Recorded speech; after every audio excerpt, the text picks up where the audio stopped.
Guys, so welcome back to speedrun, where I'm playing all the way from the beginner level to the master level and explain you move by move. So first game, opponent from Japan, e4, g6, modern defense. Again, not the most solid opening, but people play it. So here actually there are multiple approaches. Knight f3 is one of them, which is like the most solid. Let's go to, for the more aggressive one. Maybe even for after some knight f6 we might go for f4. So he plays d6. So I'm thinking of going usual bishop e3, f3, queen d2. That's how you usually put the pieces out in the dragon systems in Sicilian, let's say. Basically here it's absolutely the same. f5 is not a good move. f5, yeah, he's basically trying, let's say, e takes f5, bishop takes f5, but I can't say that it is a very useful move. We can play queen d2, we could play f3 as well, doesn't really matter at this point. Let's say knight f6, I might go f3, play simple, and if takes, castle, there will be some knight g4 idea in the air, which, will be a bit annoying, but probably we can just play h3 and let's say knight h5 can play knight e2. And again, like, he played f5, but after some castle, there are always ideas of going bishop c4 and, create threats for the skin on this diagonal. So f5 only weakens your king more, unless he will try to go for long castle, which is in this case almost impossible. Let's say go, because e5, alright, he's opening up the center even more right now. So if I play something like d takes e5, d takes e5, and basically some queen f2 move, and then knight d4 takes through d4, I'm not sure if he will play it, because d takes e5, knight e5 doesn't look great, because I might just, strike in the center, but let's see. Because look, he's opening up the center, his king is not castled, so it's a good way to strike here. So here actually knight f5, and now I'm thinking that, let's say f4, there will be some knight g4 move, there might be some bishop h6 move right now. There's also some h3 to prepare for f4, and there are also some bishop g5 ideas. But bishop h6 looks so nice, but then even queen e7 might work, so there are multiple things I'm thinking of. E takes f5, bishop f5, and then I might play g4, g5 and f4, open up more. Bishop g5 looks kinda good, but I'm not sure if it will actually be. So in those types of positions, it's actually better to think for a while, because calculate some stuff. Because some e takes f5 and g4 looks so good. You just basically push this bishop out of the way, and in case of bishop e6, there might be some g5 played. g5, bishop h3, or let's say bishop e6, go for h4 and h5. The problem here, of course, he might go for long castle, which will be, a good decision. Because, like, if you go short, I go h4, h5, and I just boom, boom, boom on the king side. So he gotta be very careful with that. So let's see what move he's going to make. And he started thinking, because it's actually not very clear. Yeah, bishop e6 was the move I was thinking of, and now, what, there is some h3 and f4 and bishop g2, which looks so good. Because look, h3 and the 4 idea seems so nice to me. Because look, if he's trying to go for long castle, I go bishop g2, f4, and look how my bishops are watching towards the king. And if he goes short way, I mean, it still will be very, tough to protect from h4, h5, because if he plays h5 himself, that just weakens g6, and I can g5, do a g5 push, that will be very tough. Okay, now I blundered knight c4, but I guess I just have queen e2, knight e3, queen e3, and this pin is so powerful in the file that it will be actually hard. So, but yeah, 480 is so nice. So, yeah, he has to come up with something, because it's not that clear.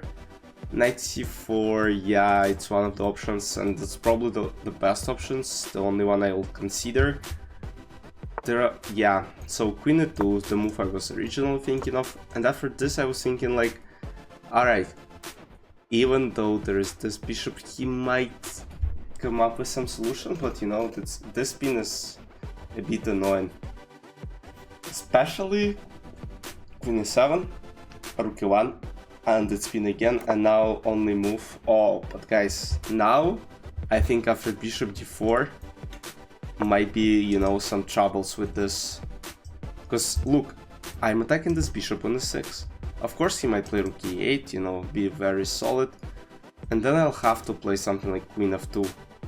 Because look, if I play f4, the planned move, there is bishop g4, unfortunately, attacking this and also this from this side. Yeah, I'm even thinking of this, because then there is c5. c5 doesn't work right now, because c5 I just take on c5, and there is pin. And my plan is probably just go for knight e2, knight f4, and this should not be too bad, as I'm watching this position. Though again, anything might happen, so we gotta be very careful with all that. So yeah, but original plan is to go for some knight e2, knight f4, and as I said, he castled a little short, so now we gotta go for h4, h5 push. So this is the principle of opposite castled kings. So he will try to basically, you know, advance as far as possible on queen side. I'll try to advance as far as possible on king side. And then whoever comes first will win the game. So he plays c5, the blunder, which I'm not sure if it's the blunder, because he might come up with some brilliant idea, which I couldn't calculate, but I didn't see anything. So the idea is that this rook on d1 pins the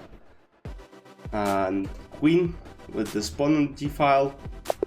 So, and he just resigned. Let's go to the game number 2. So we're playing with black pieces. So b3, e5, bishop b2, knight c6. Again, guys, I suggest you to play e4 or g4 and not this. Because look, on this level you should not play those. Oh my god, that's actually not the way you should play chess. Because now, look, again guys, opposite castle kings. I'll castle short just to show you what happens. So he plays this, now I go a4. And now I take. And here, you know, he has this file. He is trying to attack. Look, I go queen b8, because look, I played bishop e6, now go queen a7, and now queen a2. Okay, I'll do check, and now king c1, and now I can think of different maneuvers. I'll play bishop h8. Actually, h6 is a very bad move, because it actually allows me now, because my king feels very safe right now. And that's what happens here. I even might have this move. I might have knight c5 move. So look, my bishop is pushing towards this diagonal. So e4, and let's say after bishop e6, I might calculate some knight b4 lines, which seems like crazy, but I don't think they are. I think that might easily work, and bishop e6 is played. And so here I was thinking of even trying this move and then try to go for rook f4 ideas. Because it doesn't really matter here how to take, and look, my knight is already on c5. Now this was played queen b1, and what he forgets about is that now he played queen b1, and now he left this pawn unprotected. Because before queen and knight were protecting it, now I can just take.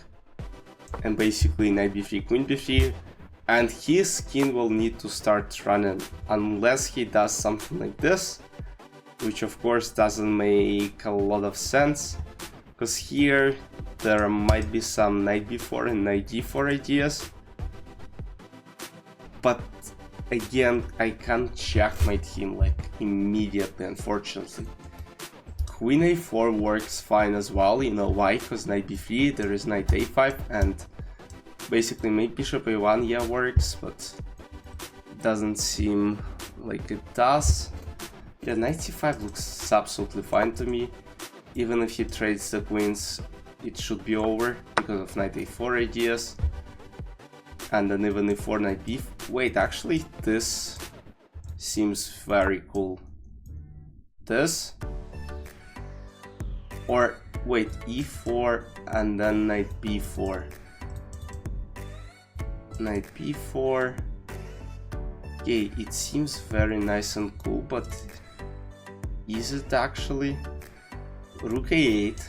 I mean, I don't really risk losing this game, as far as I understand it. But, you know, so here maybe rook a6 might work. e4 again might be sufficient to win the game, because e4 and there is rook b2, knight a4 again, knight c3. Which kinda... Okay, if we go for fun, we might actually do this. Let's do it for fun. Let's do it for the memes. Because it feels like, you know, my pieces are so strong that I should actually win this game really. In a really good style. Because now he takes knight a4. It was probably not the best move, but no, just to show you the domination of those pieces, of this knight, knight c3, and there is even knight d4. Now I'm attacking the rook. If rook goes here, there might be some knight d4, knight d2 ideas. Or knight d4, knight b5. I don't know, we take this one. But even rook a1, I might just play something else. But even this looks absolutely insanely strong. But what if we just continue with simple rook d8? Of course we don't want to trade pieces too much. We'll play this. Look, I have 1, 2, 3, 4, 5, 6 pawns against basically 5 pawns. 1, 2, 3, 4, 5. He plays knight f4, he's attacking pawn on a6. And now, you know, I might play this knight d2 and knight f4. That's actually absolutely insane. I might just take another pawn from him. Let's say, but you know what, my king is not as safe as I thought it would be. So he takes c4 works fine as well, but knight d4, this knight d2, let's say go back, knight f4, rook a7 or something. And basically I'm just worried about my pawns here. But alright, I hope we'll be able to win this one. So let's see, king c3, knight d2. You know, of course I'm trying to be solid, but sometimes, you know, you wanna have this fun because you kinda know that you will have more winning chances to convert. So let's see this, and I play knight d2, and that's a discovered check. Bishop a1 and knight d2, so and then knight f4. Let's say king d3, knight f4. And king e3 I might play bishop a1, and this is definitely winning. If he plays king b3, I still play knight f4, and then, you know, it just seems like I'm up in material. But alright, let's find out what he's going to play. Because again, knight d3 checks, you know, they're kinda annoying, and he blunders. He blunders, I take on c1, and now basically it is game over. Yeah, this rook d7, and now look, rook a1 is not possible, of course, due to... Of course, he plays this move, which seems normal. But what if I play bishop b2 and then, you know, come up with some... Because, you know, knight c5, yeah, it's kind of annoying move to me. Though, again, I say that here probably every move is winning. Even like this move, bishop e5. Because you know why? Because after knight c5 I'll have bishop d4. And basically it is very easy to win for black pieces. Yeah, bishop d4. I know now it's just forever pin. Let's say rook d1. Just take, don't worry, and play king f7 or even e5, and then create pass pawn on d file, and then basically this rook will have to control it, and then, you know, as long as I'm trying to help my pawns to move forward with my king, he should probably resign. So let's see. Yeah, he plays this move, and now after bishop c5 and simple d4, it should end the game. Because rook c1, d3, this, yeah, he has to go back, and now just simple e5 and king f7, king e6, and basically he will have to do something. King c4, you know, b5,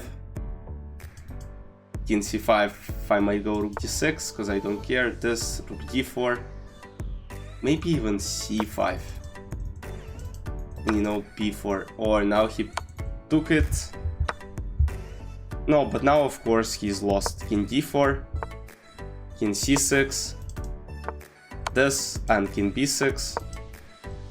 And problem is, you know, if he tries to basically trick me, e5, king c6, and I stop the pawn, b4, king d4. All I'm trying to do right now is basically take. And he should resign. Let's go, and we move on to the last game of this episode. Alright guys, it's getting very, you know, very long episode. Let's try to win at least one game fast. But you know, at this level I know why it happens, because my opponent's basically good and level. Alright, bishop knight c6, bishop c4, we're playing Italian game. I'm trying to teach you Italian game. h6 is a terrible move, just castle. And knight f6 we go for d4, this, c3 and d4. Basically his idea, I suppose, is to play knight f6 so there is no bishop g5. But the problem here is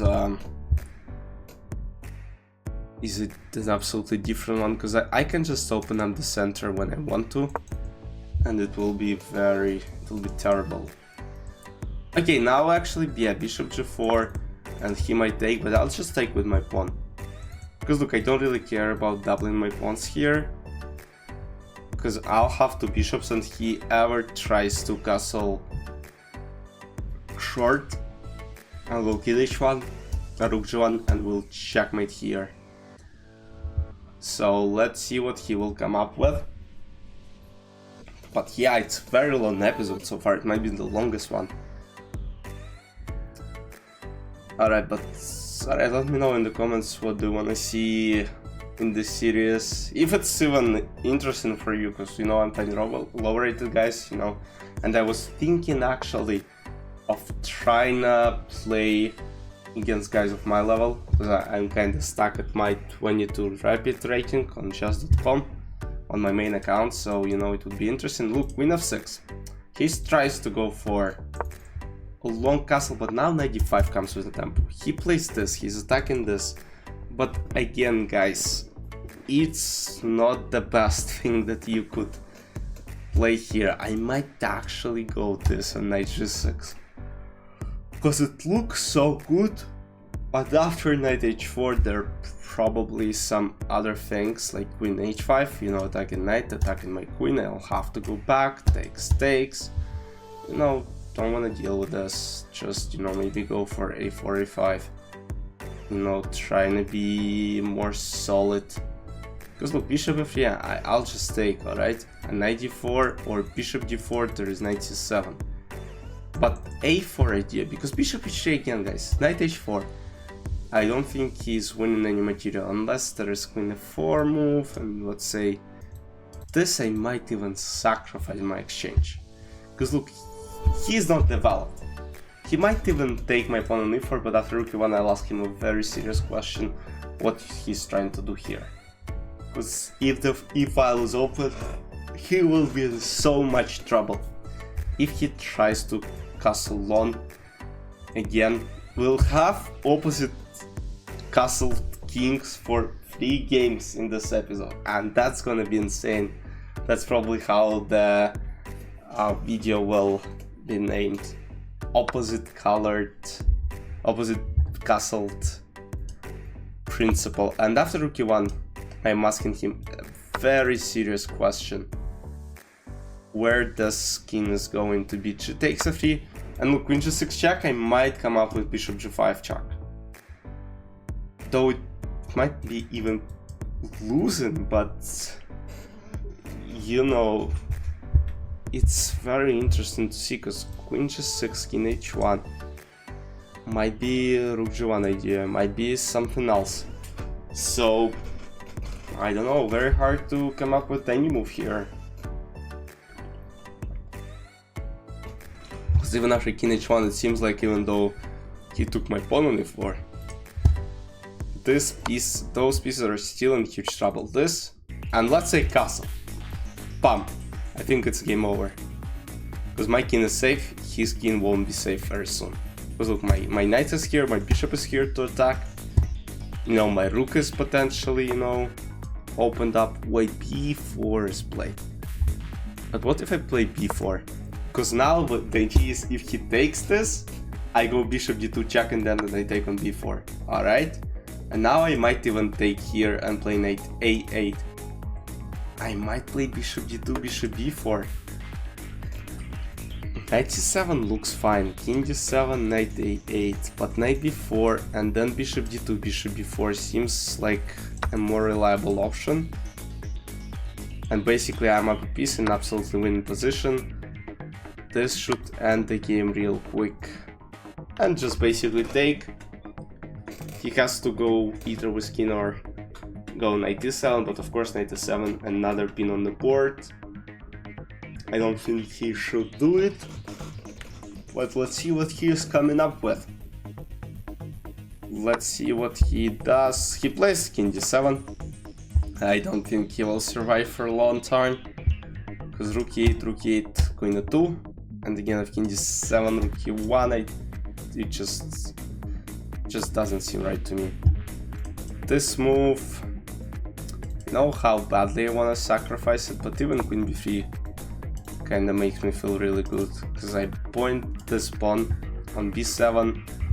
Maybe I want to go for a5, a6, you know, make more space for potential, you know, attack,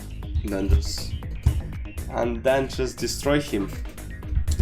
But alright, yeah, he's making moves very slowly.